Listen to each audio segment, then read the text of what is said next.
ha sobrevivido al pueblo vallisoletano de Tordesillas. Es el sustituto del polémico Toro de la Vega, junto con la Junta de Castilla y León del pasado mayo. Ha sido una hora de carreras y lluvia precedidas por una multitudinaria manifestación en la que los partidarios del torneo han reivindicado su formato clásico, que consistía en alancear el toro hasta su muerte. Hay que defender por encima de todo la libertad, hay que defender la libertad cultural, hay que defender el derecho a transmitir la cultura a las generaciones que vienen y hay que luchar en contra de todos los totalitarismos. Y el animalismo es un totalitarismo. Como en los últimos años, la tensión ha estado presente antes del encierro. Un grupo de animalistas se ha enfrentado a los defensores del tradicional festejo frente a un gran despliegue policial.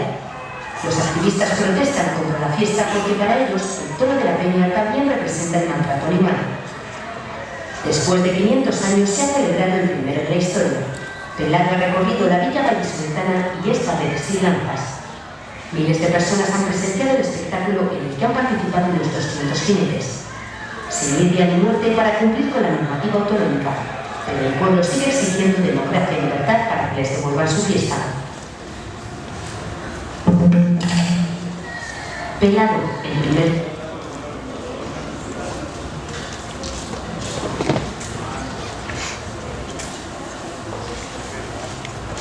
Bueno, muchas gracias a todas y a todos por venir.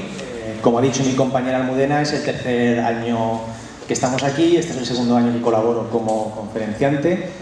Gracias por venir a todas, por aguantar a esta hora de un sábado por la tarde un contenido que, al tener cuestiones legales sobre todo, va a ser un poco denso. Vamos a intentar hacerlo lo más práctico posible. Y bueno, el año pasado, para quien estuviese en la conferencia que preparamos, hablamos sobre los derechos y las leyes que afectaban a los animales no humanos. Es un tema bastante acotado, que va cambiando, pero no todo lo rápidamente que nos gustaría, entonces entendíamos que este año tampoco era cuestión de volver a repetir el mismo contenido. Sí que hubo gente que se acercó y nos dijo, bueno, yo cuando hacemos activismo, porque cuando hacemos activismo surgen conflictos, como hemos visto en el vídeo. El activismo, al final, estamos defendiendo determinada postura y generalmente siempre hay alguien enfrente que defiende la otra. Esos conflictos, la ley los soluciona de diferente manera, y cuanto mejor conozcamos las herramientas, en este caso la ley, para manejar esos conflictos, pues más útiles de alguna manera seremos al activismo, más eficaces. Bueno, yo hablo de manual de activismo. Evidentemente una cuestión sería la estrategia, la táctica, qué activismo es más eficaz. Yo, aunque lleve muchos años dentro del activismo y tenga mi propia opinión al respecto, tampoco quería hablar sobre ese tema, porque ni soy la persona más entendida ni la que más estadísticas maneja. De hecho, hay muchos conferenciantes que vienen este año, esta edición al Vegan, que tienen muchísimos años y saben cuál es la manera de enfocar lo que les viene mejor. Con lo cual, yo no voy a hablar realmente de qué activismo es más eficaz. Es más eficaz el activismo a pies de calle, las manifestaciones, las protestas, conferencias o jornadas como estas, como sería Vegan Fest. Cada cual tiene su opinión y cualquier activismo, desde luego, es totalmente válido y suma, siempre suma. En este caso, de lo que voy a intentar hablar es, como decía, del marco normativo y qué limitaciones nos impone ese marco normativo al activismo que desarrollamos cotidianamente. No solamente las limitaciones, los límites están para conocerlos y para usarlos de alguna manera. Cuanto mejor manejemos la herramienta, pues más sencillo será poder aplicar nuestras acciones adecuadamente, y además tendremos muchas herramientas más variadas. En primer lugar, y para empezar ya a cuchillo con lo que sería la primera, voy a dividirlo en varios temas y hablamos sobre todo, ya lo indico, voy a hablar sobre todo de cuestiones que tienen que ver con la normativa nacional. Esto es Vegan Fest Alicante y por tanto se aplica la legislación estatal, la autonómica de la Autonomía Valenciana y la local, en este caso, del municipio de Alicante. Pero claro, sé que hay bastante gente de fuera, entonces voy a limitarme al tema estatal, a la normativa estatal, que ya sé que hay bastante contenido para desarrollar esta hora y media o esta hora y 3 horas más, si quisiésemos. Entonces, bueno, vamos a empezar por lo que sería qué forma de optar para el activismo. Quienes lo realizáis durante mucho tiempo, que seréis muchísimas y muchísimos de los que estáis aquí, Probablemente lo hayáis hecho en todas sus formas. Se puede hacer de manera individual o se puede hacer de manera colectiva, y cuando hablamos de manera colectiva se puede hacer simplemente juntándonos con un grupo de personas y decidiendo qué es lo que vamos a hacer, o a través de lo que sería una persona jurídica constituida legalmente, como una asociación o una fundación. Y no es nada mejor ni peor, todo tiene sus ventajas y sus inconvenientes y todo es mejor aplicable a una situación u otra. Si estamos hablando de que lo hacemos como personas físicas o como colectivo sin constituir, pues es mucho más simple. Queremos hacer este acto, vamos y lo hacemos. No tenemos gastos de mantenimiento y además no tenemos que consultar con nadie, simplemente vamos, lo hacemos y se acabó mucho más rápido. También tiene su contraparte, y es que, en primer lugar, estamos directamente expuestos frente a lo que sería nuestro comportamiento, y además, si mañana tenemos, por lo que sea, circunstancias adversas que nos impiden dedicarnos al activismo, pues es posible que nuestra actividad tenga una discontinuidad y que no pueda seguir progresando. Y bueno, y en sentido contrario, lo que pasaría con una asociación-fundación sería, pues eso, lo contrario. Da mayor seguridad jurídica, nos permite que si nosotros no podemos haya otra gente que continúe con el trabajo. Además, la normativa fiscal nos favorecería, sería más adecuadamente aplicable si tomamos esta forma. Y bueno, y no lo decidimos solamente nosotros, sino que hay una base social que permitiría tomar decisiones de ese órgano. Pero claro, es más complejo, tiene más gastos y generalmente no basta con que estemos nosotras mismas, sino que hace falta más gente. Diferencias, esto me lo suelen preguntar, entonces digo, bueno, voy a aclararlo con un cuadro, le pegamos un vistazo rápido y lo pasamos. ¿Qué diferencia hay entre una asociación y una fundación cuando queremos constituir algo? Pues básicamente, una asociación hacen falta 3 personas como mínimo y para una fundación con un fundador es suficiente. En una asociación, con que firmemos lo que se llama el acta fundacional en un papel en nuestra casa, basta. Sin embargo, para una fundación hay que ir al notario y constituir una escritura pública. Cuando inscribimos en el registro de asociaciones no es necesario, simplemente lo hacemos de cara a terceros que, digamos, tenga personalidad jurídica. Sin embargo, respecto al tema de las fundaciones, si no inscribimos la fundación en el registro de fundaciones, es como si no existiese. Esto es importante, esta diferencia, el patrimonio mínimo inicial. Una asociación puede empezar de cero y, sin embargo, la ley habla de que para constituir una fundación hace falta un capital mínimo, un patrimonio inicial mínimo de 30.000 euros, que se puede sustituir, se pueden presentar avales, pero al final pues suele ser un obstáculo. Los órganos, en la asociación está la junta directiva y la asamblea general. La asamblea general son todas las socios y todos los socios, y en la fundación hay un patronato que suele estar integrado por 3 o 5 personas dependiendo. Y luego, bueno, hay un organismo de control que es estatal, esto lo ponemos más adelante. El tipo de funcionamiento, bueno, pues en la asociación se decide la asamblea por mayoría y en la fundación es el fundador el que decide cómo orienta su activismo. La asociación normalmente los cargos pueden ser gratuitos o retribuidos según lo que acordemos en los estatutos, y en la fundación los patronos son gratuitos. Bueno, el control en la asociación, lo que comentábamos, es la asamblea, son todas las socias, la masa social, quien decide si se están haciendo las cosas como se deben hacer. Y en las fundaciones hay un organismo estatal que se llama protectorado, que se encarga de velar porque la función de las fundaciones se está cumpliendo. Y bueno, por último, los cargos directivos en la asociación los elige la asamblea y en la fundación los patronos los designa el fundador. Cuestión siguiente, ¿cómo se convoca una manifestación? Este es el acto clásico de activismo por excelencia. Siempre que empezamos el activismo generalmente es por un acto parecido a esto. ¿A qué se aplica la normativa? Pues cuando hablamos de manifestación, la normativa se está refiriendo a una reunión de más de 20 personas en la vía pública. También en establecimientos privados, pero ahora nos vamos a centrar en la vía pública. Esto que vamos a hablar, es recomendable seguir los patrones y seguir los consejos, aunque seamos menos de 20, porque cuando convocamos realmente no lo sabemos. Y además tampoco implica ningún coste adicional, con lo cual, pues bueno, nunca está de más. La ley que lo regula es la ley 9/83 del derecho de reunión. Regula un derecho constitucional y, por tanto, es una ley importante que es bastante garantista. La primera pregunta que surge: ¿es recomendable pedir permiso para una manifestación? Pues la respuesta es no. Y la respuesta es no porque ninguna reunión estará sometida al régimen de previa autorización. En España, afortunadamente, no hay que pedir permiso para manifestarse, no nos tienen que dar permiso. Lo que tenemos que hacer es comunicarlo. El artículo 3 dice además que las autoridades deben proteger las reuniones y manifestaciones frente a quienes traten de alterarlas. Es decir, está garantizado ese derecho de reunión. ¿Cómo se comunica? Se comunica por escrito. Se comunica por escrito dentro de los 10 y los 30 días naturales anteriores. Naturales son todos. Empezamos a contar y tenemos que hacerlo en ese plazo. Sí, ahí se ha salido cortada la diapositiva. Bueno, si son causas extraordinarias y graves, pues algo que no puede esperar la manifestación o la protesta tanto tiempo, la ley nos permite que se haga la comunicación 24 horas antes. Pero claro, al final será el organismo encargado quien decida finalmente si concurren esas causas graves o no. Cuestiones muy importantes. ¿Cómo hay que hacer el escrito? ¿Qué debe constar? ¿Quién convoca? O la representación de quién convoca, lugar, fecha, hora y duración, evidentemente. El objeto, por qué convocamos la manifestación o el acto. El itinerario proyectado, pues planteamos ir por esta calle. Las medidas de seguridad previstas o que se soliciten. Este último punto es muy importante.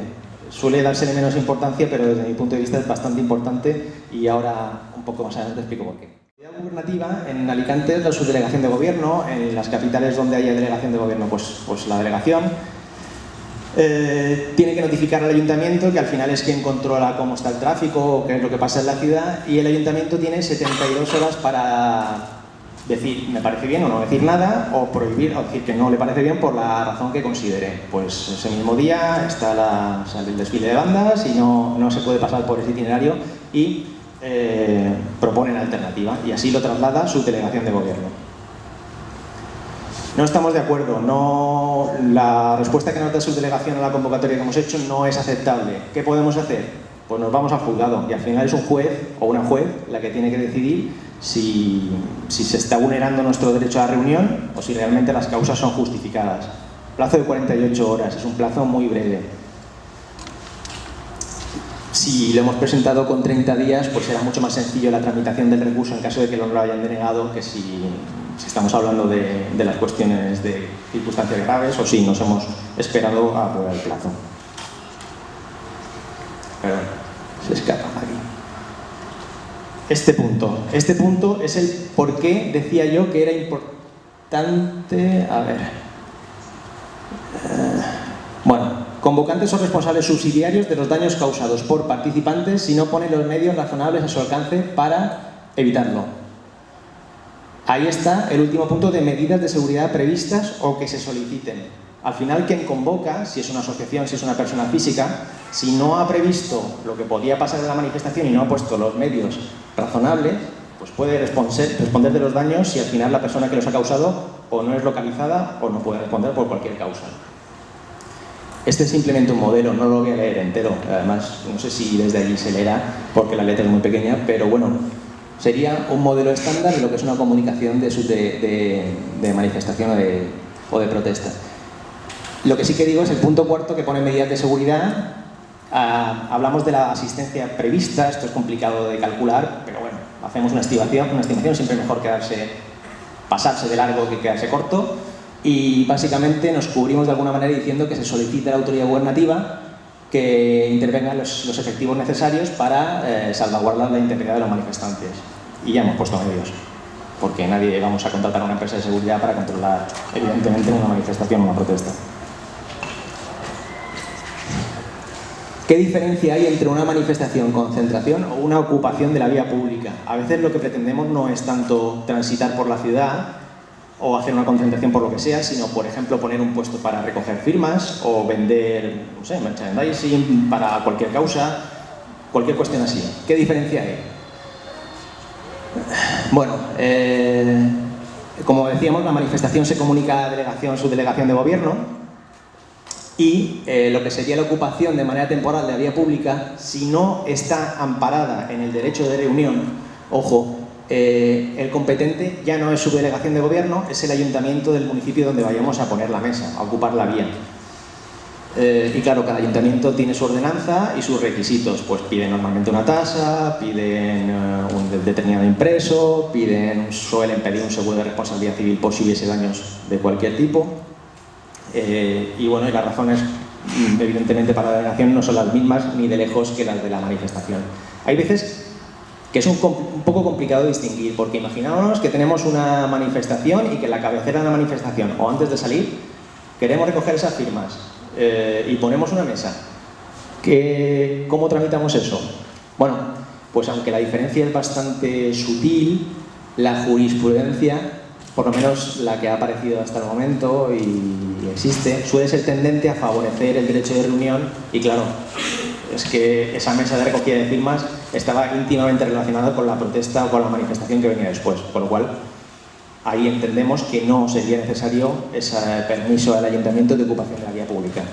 También depende de la magnitud, evidentemente, de la instalación, pero bueno, ya digo que la barrera es a veces un poco fina, pero sobre todo es el derecho de reunión lo que tiene que primar. Bueno, saltamos de tema. Vamos bastante rápido porque son muchos temas los que quería tocar. Si luego me da tiempo y si quedan preguntas y las sé responder, pues nada, encantado. La Ley 4/2015 de Protección de la Seguridad Ciudadana, 2015, esta está en vigor desde el verano pasado. Y aunque no se suele conocer a nivel de calle normal por este nombre, si decimos ley mordaza, pues nos suena un poco más, sobre todo en determinados ámbitos, pues porque se entendía cuando se reformó que había determinados derechos que se estaban de alguna manera restringiendo en exceso para este tipo de ley. Se estaban sacando de alguna manera delitos, más que delitos, faltas del Código Penal y se metían en el ámbito administrativo con esta ley. Como decía, está en vigor desde julio de 2015, ya hemos tenido más de un año para acostumbrarnos. Regula aspectos pues, como documentación e identificación de las personas, cuando nos paran nos piden el DNI, o la previsión, la necesidad de adoptar determinadas medidas de seguridad en eventos, en establecimientos, y además evidentemente tiene un régimen sancionador para que sea cumplida. También regula las medidas que deberán adoptar las autoridades para proteger la celebración de reuniones, esto también nos afecta, y manifestaciones, y para restablecer la normalidad en caso de que hubiese cualquier riesgo. También regula los registros corporales externos por primera vez, los cacheos, que solo podrán realizarse cuando existan motivos para suponer que pueden conducir a hallazgo de instrumentos que tengan que ver con el delito. Y, bueno, se exime a los menores de 14 años, a los menores de 14 años no se les aplica esta ley, y a los menores de 18, entre 18 y 14 sí se nos aplica esa ley, pero si no sancionan serán nuestros padres, tutores legales, quienes respondan de la posible multa o posible sanción. Y además se crea un registro central de infracciones contra la seguridad ciudadana. Si nos sancionan por cualquier cuestión, vamos a un registro durante un determinado tiempo para que si volvemos a reincidir, si volvemos a tener cualquier infracción, ya lo sepan y la sanción que nos caiga ya no sea la mínima, sino que se agrave.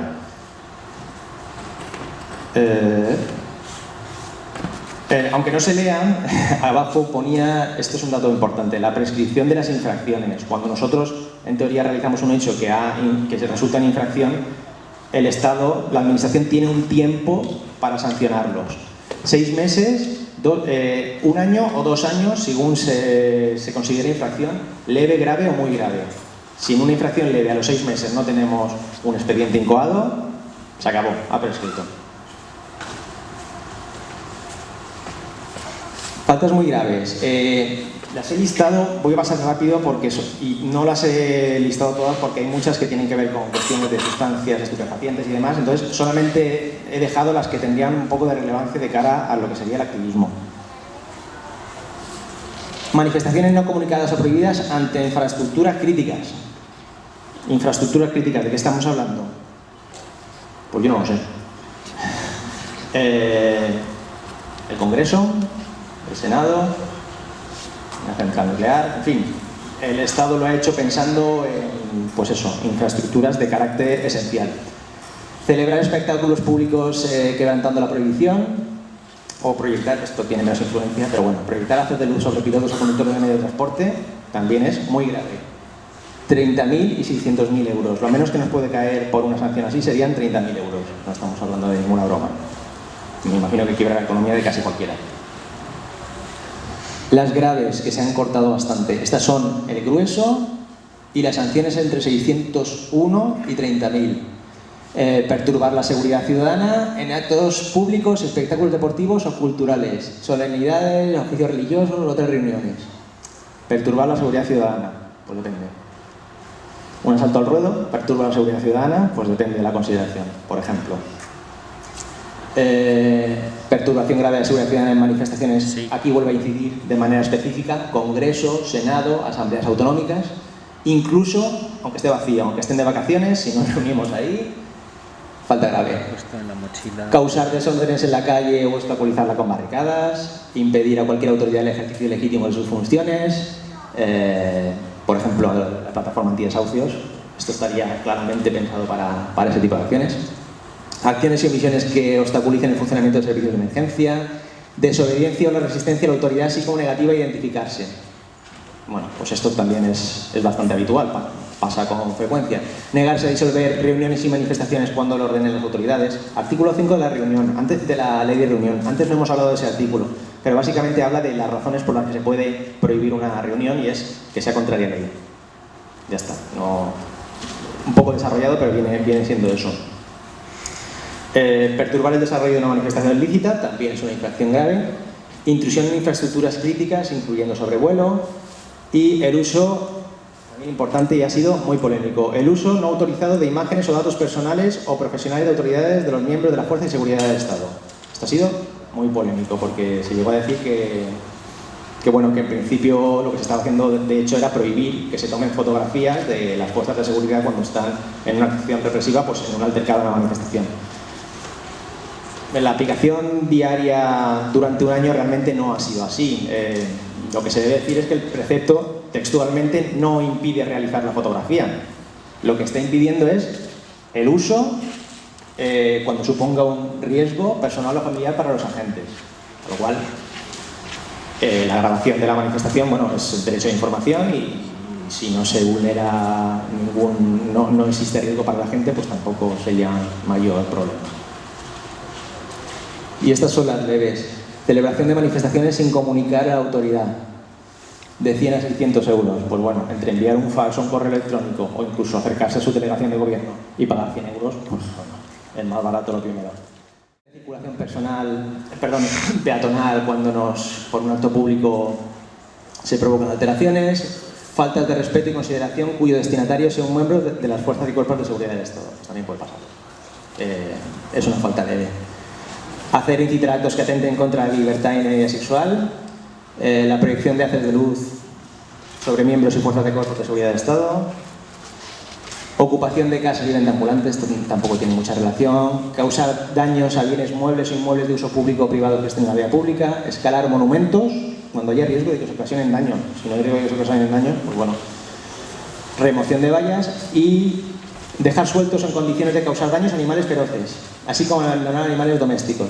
No tiene mucho que ver una cosa con la otra, pero hay que tenerlo en cuenta. Procedimiento sancionador. Bueno, pues ya sabemos por qué nos pueden sancionar. Imaginemos que hemos tenido la mala suerte de que se ha considerado que hemos cumplido alguno de los hechos o de los supuestos de los tipos que decíamos antes. ¿Qué pasa? Lo primero que tenemos que tener en cuenta es la caducidad del expediente. Esto no es lo mismo que la prescripción de las infracciones. La prescripción de la infracción es desde que hacemos el hecho hasta que se incoa el expediente, ¿cuánto tiempo puede pasar? Recordemos, 6 meses, 1 año, 2 años. Esto tiene que ver con el tiempo que puede llegar a pasar desde que se incoa el expediente, nos dicen, oiga, que le voy a sancionar por esto, hasta que tenemos resolución definitiva. Si desde que nos lo incoan hasta la resolución pasa más de 1 año, el expediente ha caducado y tiene que volver a iniciarse. Ojo, tiene que volver a iniciarse si la infracción no ha prescrito. Porque si ha prescrito ya, se acabó. Siempre que no sean causas imputables a nosotros, nos hemos escondido para que no nos notificase, no hemos pedido determinado trámite y hemos alargado excesivamente, o porque hay un procedimiento penal que haya paralizado esto hasta que se resuelva por la sentencia. Importante, presunción, esto es como en tráfico, presunción de veracidad de declaración de agentes de la autoridad. ¿Qué pasa? Que si hay una infracción y el agente de autoridad en su declaración y posterior ratificación dice que los hechos se han producido de determinada manera, con que lo neguemos no es suficiente para desvirtuar esa presunción. Se va a presumir que es cierto lo que está denunciando. Esta presunción no se puede destruir, es siempre así, siempre la palabra de lo que diga la agente de autoridad va a determinar el procedimiento. No, se pueden aportar más pruebas, pero solo nuestra declaración no va a valer. Tiene que haber testigos que podemos aportar, tiene que haber otro tipo de pruebas documentales, videográficas, fotográficas, en fin, cualquier cuestión que se nos pueda ocurrir para quebrar o desvirtuar esa presunción. Lo primero que nos notifican es el acuerdo de iniciación. Nos lo dirigen y nos dicen que se han producido determinados hechos que consideramos que podrían constituir determinada infracción, nos dicen cuál, y bueno, nos lo suelen notificar por correo certificado. Y a partir de ahí tenemos el plazo de 15 días para realizar alegaciones o solicitar prueba. En realidad para las dos cosas de la recomendación. Si no estamos de acuerdo con lo que nos están diciendo, pues es el momento, dentro de esos 15 días, para hacer un escrito y decir, pues no estoy de acuerdo por estas cuestiones, y además, dentro de este expediente voy a solicitar la prueba que considero oportuna, para que se corrobore mi versión. El expediente administrativo es una prueba esencial, porque pedimos copia y sí sabemos exactamente qué es lo que tiene la administración, que le consta respecto a los hechos.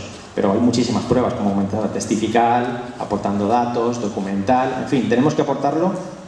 Desde el primer momento que lo tengamos, tenemos que aportarlo todo. Después de esto viene la propuesta de resolución. Se nos envía la prueba que se haya practicado, si se ha practicado, y se propone la sanción tras estudiar las alegaciones que hayamos realizado. Generalmente, en la mayoría de los casos, continuará el expediente. Y tenemos 15 días para realizar alegaciones sobre la proposición o la propuesta que se haya hecho. La resolución, después de todo el expediente, pues viene el susto con la sanción o el archivo, que tenía usted razón, que no había motivo aquí, y archivamos el expediente. Si la sanción no es como nos gustaría, porque nos han multado, porque consideran que hay una sanción, tenemos posibilidad, en primer lugar, del recurso de reposición, esto es frente al mismo organismo que lo ha dictado, dentro de un mes, o tenemos 2 meses para el contencioso administrativo. El contencioso administrativo es el juzgado. Aquí ya estamos hablando de acabado la vía administrativa y tenemos que ir generalmente con una abogada, con un abogado, al juzgado a pedirle a la juez, al juez, que nos dé la razón porque la administración ha considerado que no la teníamos. Antes, bueno, es bastante más costoso. Ahora afortunadamente han vuelto a eliminar las tasas judiciales que impedían casi automáticamente este tipo de recurso anteriormente, pero sigue siendo más costoso. El recurso de reposición, el problema es que aunque no hace falta abogado, lo estamos presentando ante el mismo organismo que nos ha dicho que no teníamos razón. Entonces, salvo que haya un error material, no suele tener demasiado sentido. Procedimiento abreviado. Procedimiento abreviado que recoge la ley se abrevia en estoy de acuerdo, pago, me rebajan el 50%. Ya está. Ese es el procedimiento abreviado.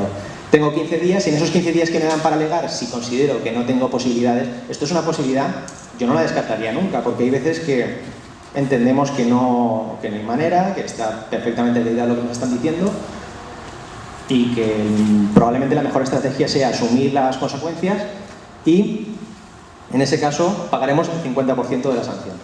Bueno, pues es el mal menor. Pautas importantes, las he ido comentando pero las resalto. Esta no la he dicho. Apuntar siempre fecha de recepción de notificaciones. Generalmente llega el cartero o la cartera a casa, nos dice notificación certificado, la cogemos, estupendo, nos la guardamos, tenemos 15 días para alegar o el plazo que sea para recurrir y cuando vamos a alegar o recurrir decimos, ¿estamos en plazo? Pues no lo sé porque no sé cuándo la recibí. Parece una obviedad, pero es una manía o es una costumbre muy buena, que yo la recomiendo siempre, es que cuando nos envíen un certificado, en cuanto llegue, apuntar encima de la resolución cuándo ha llegado, porque así vamos a contar exactamente cuál es el plazo y hasta cuándo podemos presentar escrito. Toda la prueba posible, lo que comentaba, el expediente administrativo, las testificales, si es testificales damos todos los datos que tengamos de la persona y en principio pues la administración, si actuase con diligencia, tendría que llamarlos a declarar de alguna manera. Copia de todos los documentos recibidos y presentados. Esto también roza la obviedad, pero hay que ser un poquito ordenado en ese sentido porque así luego tendremos una correlación y cuando vayamos avanzando instancias tendremos más facilidad, sobre todo si al final tenemos que ir, por desgracia, a un abogado para que lleguemos al contencioso administrativo. Es mucho más sencillo saber qué es lo que ha pasado si tenemos todo bien fechado. Jugar con los plazos. Esto, bueno, es un poco de dominio público, pero también es importante decirlo. Los plazos nunca deben sobrepasarse. Si nos pasamos de plazo y lo presentamos un día o 2 días después, ya no es válido. Los plazos son importantísimos. De hecho, yo suelo siempre presentar un día antes para curarme de salud. Pero si nos dan 2 meses para recurrir o si nos dan 15 días para alegar y por lo que sea nos interesa de alguna manera alargar el expediente, quién sabe, quizá caduque, no lo sé. Pues si lo podemos presentar el día 14, pues a lo mejor es mejor que presentarlo el día 1.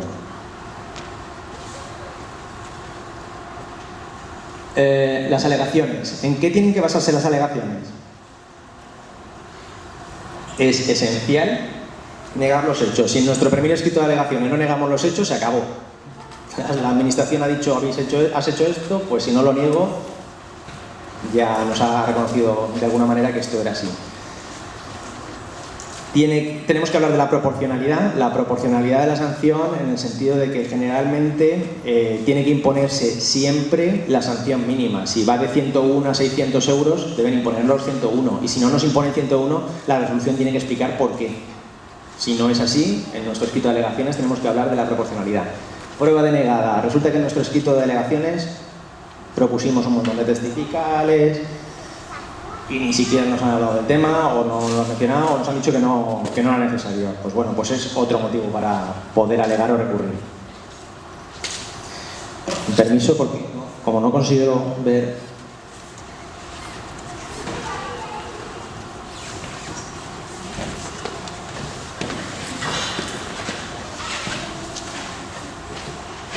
Vale.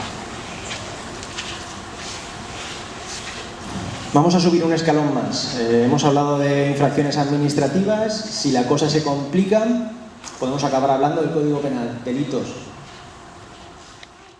De posibles delitos en los que se puede incurrir en un momento determinado haciendo activismo y la posible pena que podría aparejar. No estamos hablando de cuestiones ligeras. Hablamos de que sí, el delito de coacciones, que consiste en obligar a hacer o no hacer, puede conllevar 6 meses a 1 año de prisión, multa de 12 a 24 meses. Entrar en establecimientos sin consentimiento puede llegar hasta 1 año de prisión y multa de 6 a 10 meses. El delito de injurias, que es lesionar el honor de una persona, normalmente con publicidad o sin publicidad, puede ir de multa de 6 a 14 o de 3 a 7 meses. No sé si sabéis lo que es multa, para quien no lo tenga claro. Cuando se habla de meses multa, significa que multiplico cada uno de los días de los meses que nos impongan por una cuota según el número de ingresos que tenga. Pues si no tengo ningún tipo de ingreso, a lo mejor me ponen 5 euros, un mes multa a razón de 5 euros, pues serían 30 por 5. Y eso lo pagamos. El hurto.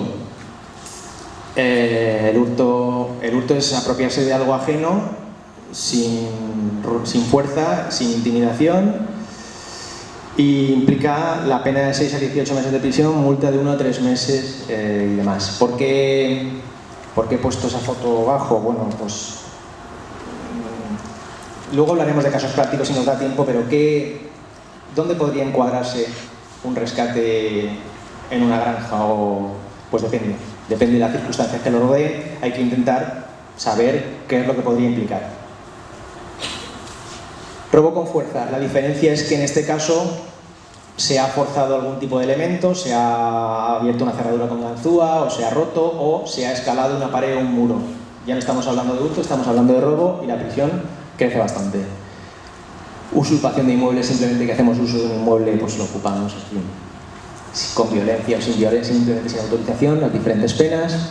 Daños, pues los daños a bienes ajenos pueden implicar, todo esto es evidentemente aparte de la responsabilidad civil. Si nos condenasen a cualquier cuestión, aparte de lo que nos vayan a condenar, tendríamos que pagar el perjuicio al interesado, al propietario, a la víctima.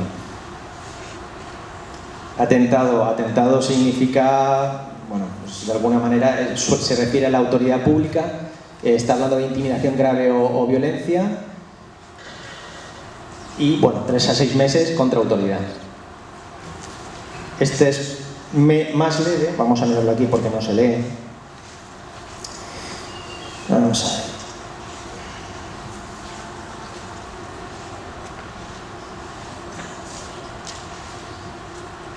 Sí, 3 meses a 1 año, multa de 6 a 18 meses, quienes resistiesen o desobedeciesen gravemente a la autoridad. Pues son cosas que se pueden dar. No quiero hacer mucha incidencia, pero bueno, para que sepamos realmente a qué podría enfrentarse cualquier persona. Posibles. Vamos a ver. Seguimos: ocupación, domicilio, persona jurídica, prisión de 3 a 6 meses.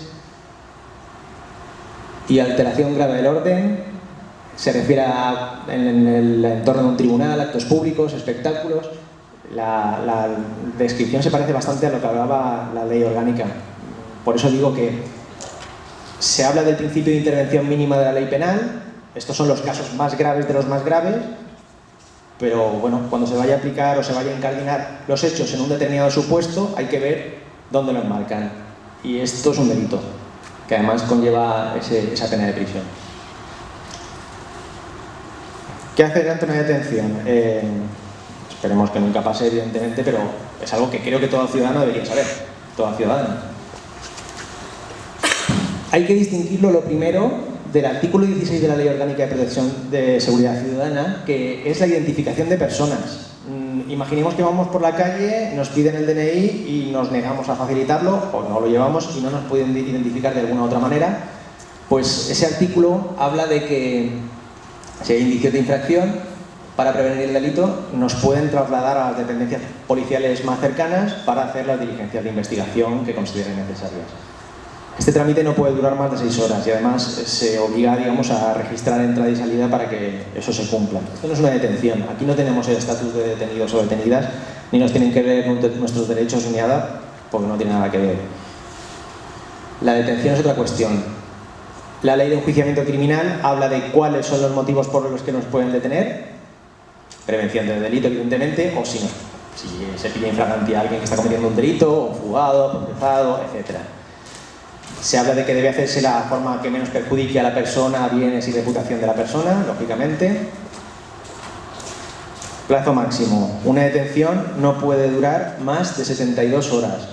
Primero, hay que atenerse a que tiene que ser el tiempo estrictamente necesario. Lo que requiera la investigación o el atestado tiene que ser lo mínimo. Pero el legislador habla de un máximo de 72 horas que se pueden prorrogar otras 48 horas en determinados delitos, sobre todo delitos de terrorismo, y el juez tiene que autorizarlo. En esos delitos, además, la ley también habla de que existiría la posibilidad de decretar la incomunicación, que es todavía agravar de alguna manera la restricción de la persona detenida. Después de eso, a la autoridad gubernativa que nos ha detenido solamente le quedan 2 opciones: o pasarnos a disposición judicial o ponernos en libertad. No hay más opción. Detención. La información que nos tienen que hacer, a una persona detenida, detenido, tiene que ser comprensible y por escrito, con lenguaje claro. No sé si el lenguaje que estoy utilizando yo se está entendiendo. Intento que no sea muy técnico y demás, que creo que no lo es. Pero, sobre todo cuando nos detienen, tenemos que entenderlo perfectamente y todo lo que nos digan tiene que ser comprendido por escrito y firmado. Guardar silencio, que se dice en las películas. ¿Tiene usted derecho a guardar silencio? Bueno, pues sí.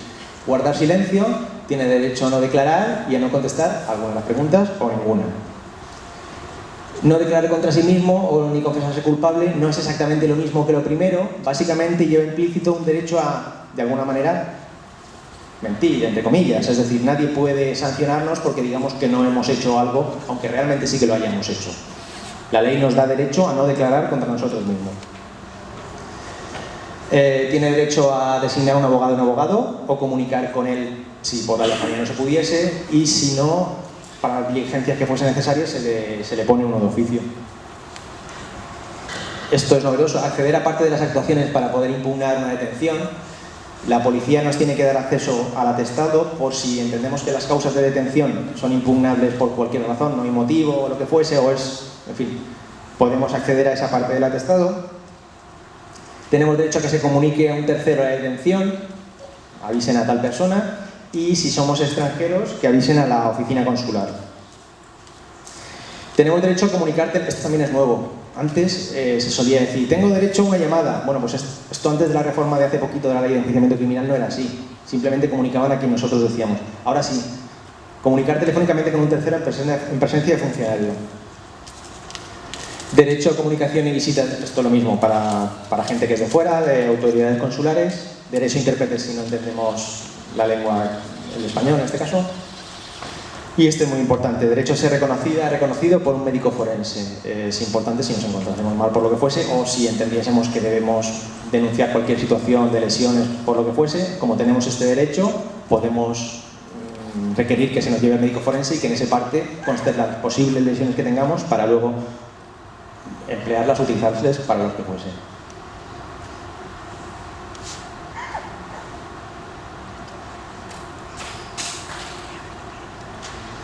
Pregunta del millón. ¿Es recomendable declarar en comisaría?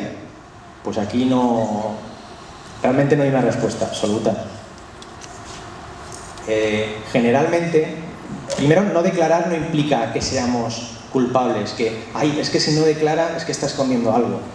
De hecho, es una respuesta bastante habitual de la gente que no está habituada al circuito penitenciario, policial, de no, yo declaro ya, que no tengo nada que esconder. Ya, pero es que el hecho de que usted no declare no significa que esté asumiendo la culpabilidad de nada, ni le va a perjudicar en el procedimiento posterior.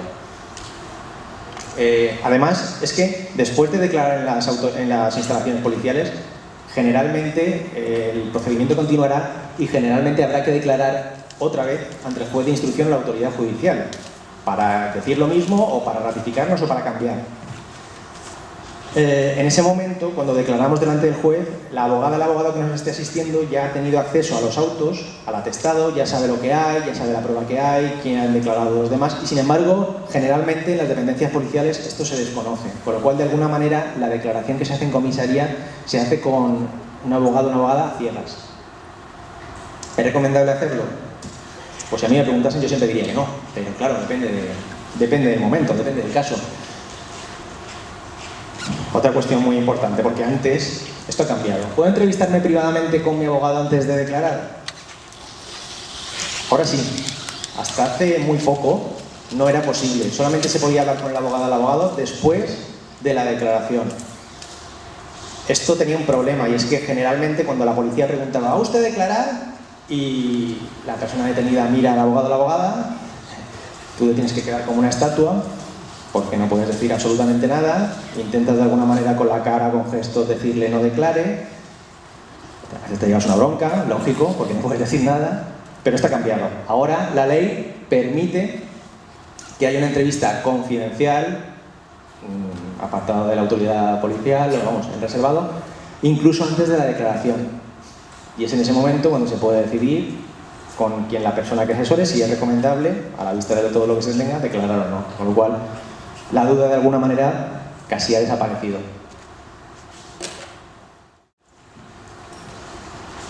Recursos. Siempre es más importante lo que podamos hacer por nosotras y por nosotros mismos, intentarlo, por si alguna vez no tenemos a alguien que sepa del tema a mano. Esta web, noticias.jurídicas.com, en su apartado este que pone bases de datos, recopila, tiene mucha publicidad como podéis ver, y más que no se ve, pero a mí me gusta bastante porque es gratuita y recopila toda la legislación que está vigente pues en el Estado español y parte de legislación autonómica, en fin, es muy completa. Tiene un buscador que casi buscándolo ahí casi nos sale casi cualquier ley con vigencia, con reformas, con lo cual es muy útil porque si nos llega una sanción y nos dice tal artículo de tal ley, pues venimos aquí y vemos que es exactamente lo que dice el artículo y sabemos si tiene que ver con lo que hemos hecho o si realmente no tiene nada que ver. ¿Dónde busco formularios o dónde busco modelos?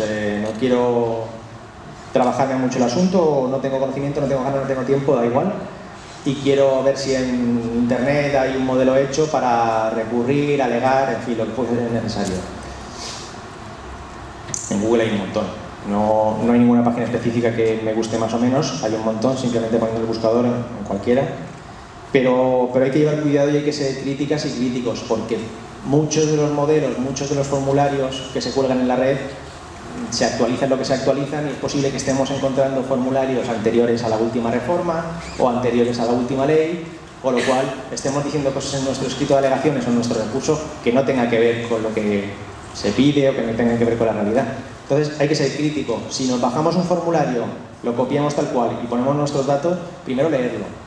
Y hay que leerlo y decir, vale, está mencionando mi escrito, mi recurso, este artículo, voy a la ley y voy a ver si exactamente lo que dice la ley es exactamente lo que está diciendo mi recurso. Y así de alguna manera sabremos si estamos siendo precisos, si estamos utilizando el formulario que deberíamos o no.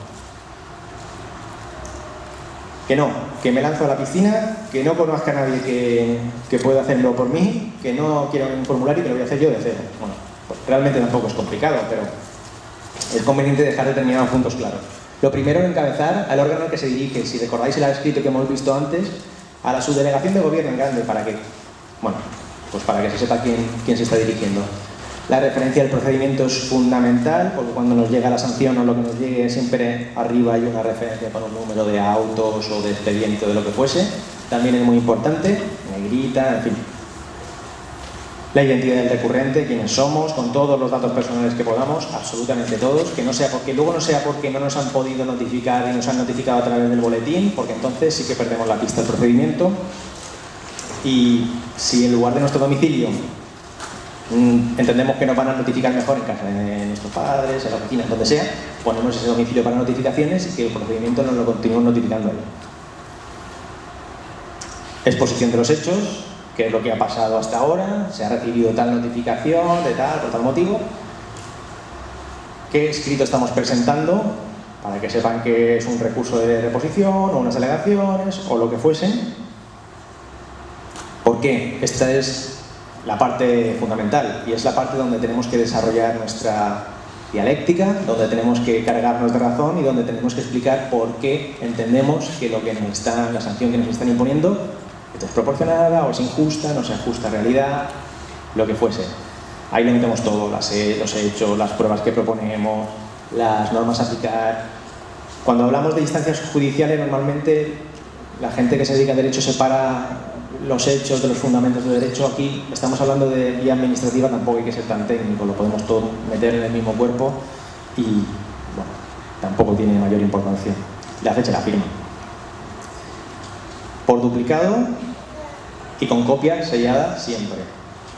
Cuando presentemos cualquier escrito ante cualquier organismo público, nos llevamos la fotocopia, nos dejan el sello y eso deja constancia de cuándo lo hemos presentado y será justificante que nos permita decir, oiga, que yo recurrí este hecho en reposición o que yo alegué y no me he hecho ningún caso a las alegaciones que he hecho, ¿por qué? Y es otro motivo más para recurrir.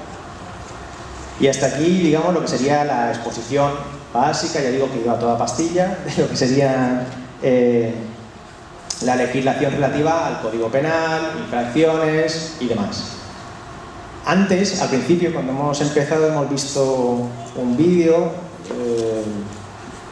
que tenía que ver pues, con el nuevo torneo que se ha celebrado en sustitución del Toro de la Vega, donde ha habido una serie de manifestantes, una contramanifestación. Probablemente antes de hablar de todo esto no sabríamos identificar conflictos y después sí.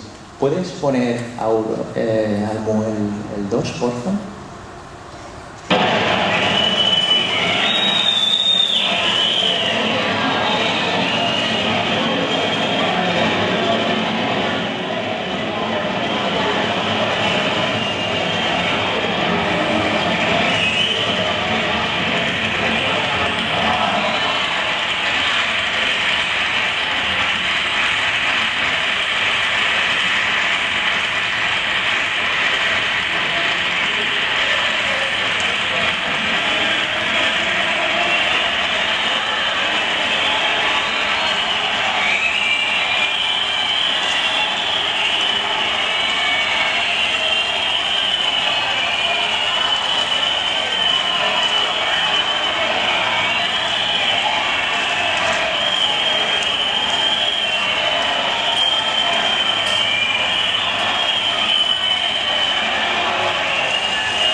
Bueno, esto lo hemos visto varias veces en distintas ciudades y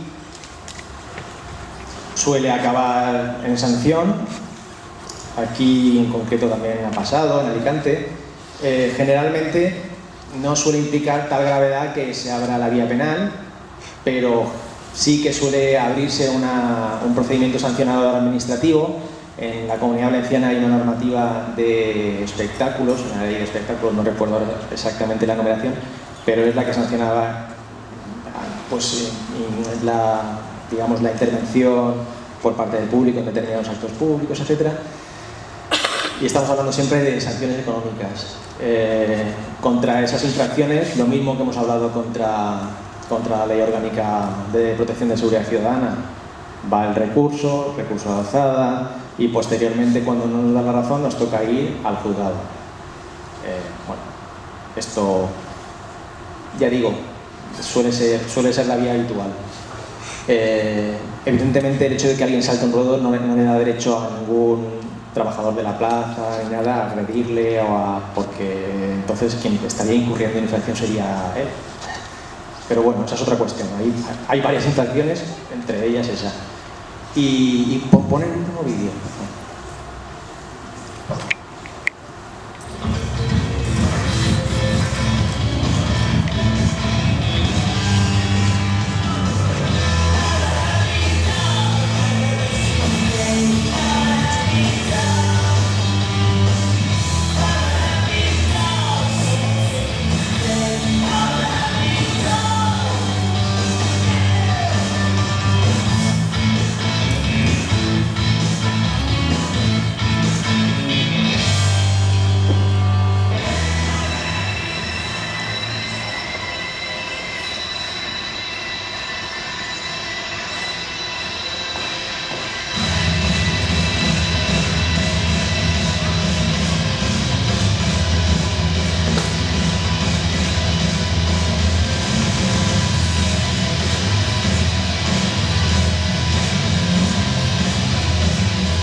Un rescate, entre muchas otras cosas. Sabemos que la inmensa mayoría de rescates que se producen no tienen que ver con esto, pero bueno, esto es un vídeo que he colgado hace bastantes años y aquí realmente hemos podido ver un poco de todo, ¿no? Si alguien con ojo crítico y con la ley en la mano se pusiese a intentar tipificar, pues podemos ver daños, podemos ver robo, porque aquí hemos visto puertas rotas, hemos visto vallas escaladas. Antes me he dicho algo respecto al hurto que es importante. Hay que diferenciar un hurto, estamos hablando de cuando no hay salto, cuando no hay fuerza. Hay que diferenciar un hurto de algo cuyo valor supera los 400 euros que cuando no lo supera. Cuando no lo supera estamos hablando de un delito leve, lo que antes era una falta, y la pena es mucho menor. Cuando lo supera estamos hablando ya de un hurto. Digo algo, en este caso son animales, pero sabemos por el año pasado y porque lo tenemos claro que los animales no humanos, desgraciadamente, para la legislación son algo. Si nos llevamos de algún sitio un perro o lo que sea de raza y está tasado en más de 400 euros, pues no va a ser lo mismo que si no lo está tasado. Es la diferencia.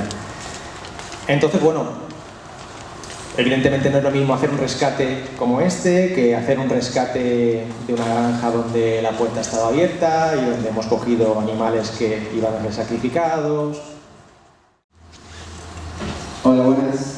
A ver, en relación a la casa, por ejemplo, si yo vivo en un campo pegado a un poste de casa, ¿puedo poner desde mi campo música a mucho volumen para evitar que puedan pasar realmente? ¿Eso implica una norma legal? O sea, yo estoy en propiedad privada, ¿eso implica algo más que legal? Estoy en mi propio campo. Gracias por la pregunta. Es que creo que lo hemos pensado todo. Quienes hemos tenido la experiencia que una vez lo hemos pensado. Pues depende de la normativa también, otra vez. Depende de cuál es el volumen de la música, depende de cuál sea la finalidad de la finca. No es lo mismo una finca rústica, de plantaciones, de lo que sea, que una finca en la que tengamos una casa, por lo que sea, que estamos viviendo ahí. No es lo mismo si la casa está dentro del coto, porque esto es algo bastante curioso y que tendríamos que informarnos todos y todos, porque hay veces que fincas de nuestra titularidad o que creemos de nuestra titularidad podrían estar incluidas dentro de un coto de caza casi sin que lo sepamos. Esto es importante informarse. Entonces, si está fuera del coto de caza, bueno, ver si está vallada, si no está vallada. En principio, a la cabeza no me viene ninguna norma que permita que te sancionen por esa actitud, pero podría existir. Yo te digo porque depende del lugar, depende de la finalidad de la finca. Bueno, si existiesen problemas, como siempre está la precaución de si aparece ese prona, explicarle que no, que estabas disfrutando del día campestre, pues bueno. Pero vamos, yo de entrada ya digo, no tengo ninguna normativa en la cabeza por la que se sancione eso, en nuestra propia titularidad.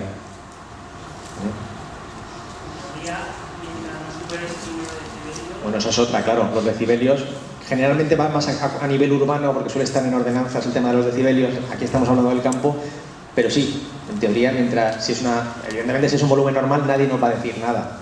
Otra cosa es que pongamos los vatios, que salgan las serpientes de medio campo pero no lo sé, depende de muchas cosas. ¿Vale?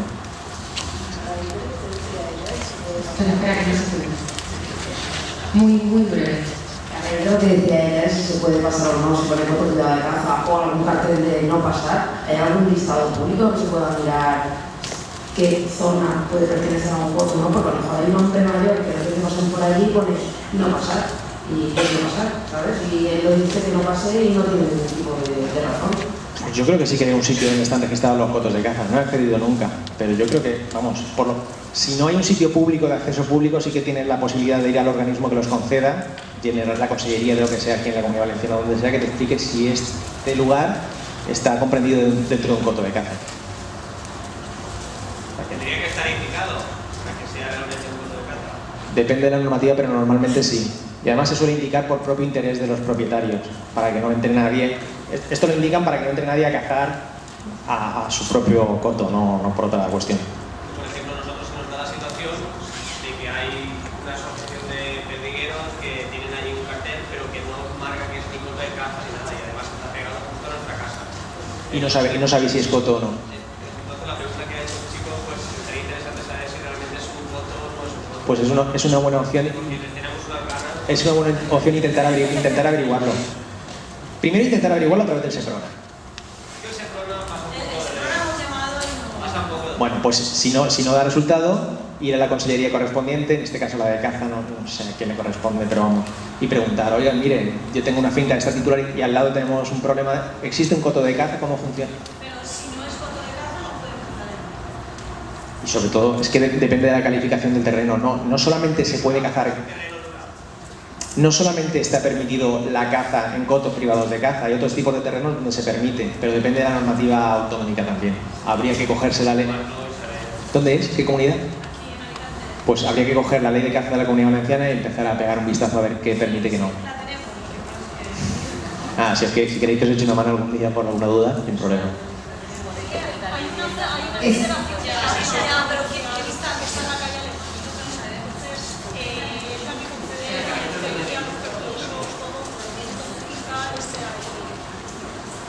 No, simplemente decía que hay una federación provincial de caza que está en la calle Alemania y que es quien concede los permisos, las licencias y todo eso. Entonces quizá ahí tengan algún tipo de estado o algo así.